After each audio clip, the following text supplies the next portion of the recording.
Ce mardi 20 février, le président de Rennes Métropole, Emmanuel Couette, a dévoilé le nom de la pépinière numérique située à Cesson-Sévigné. Cette récente pépinière, dorénavant appelée Digital Square, accueille déjà 25 entreprises spécialisées dans le numérique et la cybersécurité. Durant la soirée d'inauguration, j'ai pu rencontrer des entrepreneurs déjà installés dans cette pépinière qui ont pu me présenter leurs projets. Je suis un des 2 cofondateurs de la société Tech for Race, créée avec mon associé Fabien Letor en juillet 2016.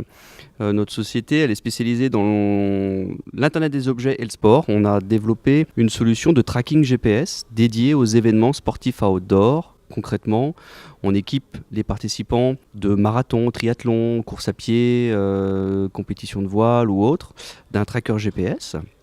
Objet connecté, dont on récupère les informations, notamment la géolocalisation, et on met ça après en ligne sur nos interfaces de suivi. C'est du live et on peut suivre comme ça la progression des participants sur un parcours. Alors, Anne-Marie Kermarek, je dirige une start-up que j'ai fondée il y a 2 ans et demi qui s'appelle Mediego.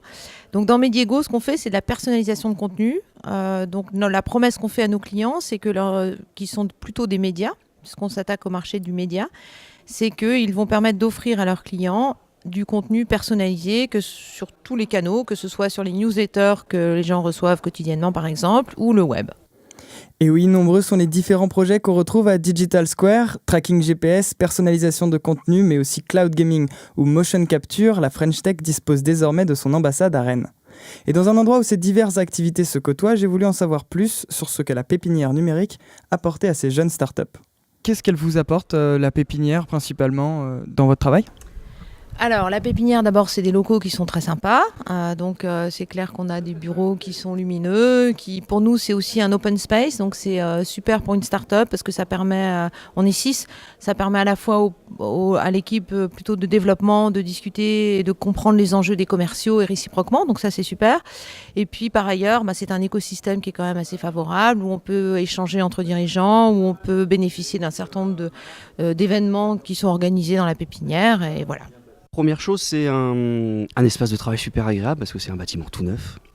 Et ça, c'est pas négligeable de pouvoir aussi travailler dans le confort, quand bien même notre activité ne nous permet pas d'être rentable et d'être dans le confort économique, si je puis dire, en tout cas pas maintenant, pas encore. Là, on a un confort de travail important, extrêmement important pour recruter, attirer des personnes et leur offrir un cadre de travail qui soit digne de ce nom. Et puis, c'est un lieu où on peut échanger assez facilement. Concrètement, le développement de notre tracker GPS, on a pu le réaliser en partie avec un bureau d'études qui est notre voisin de l'autre côté du bâtiment.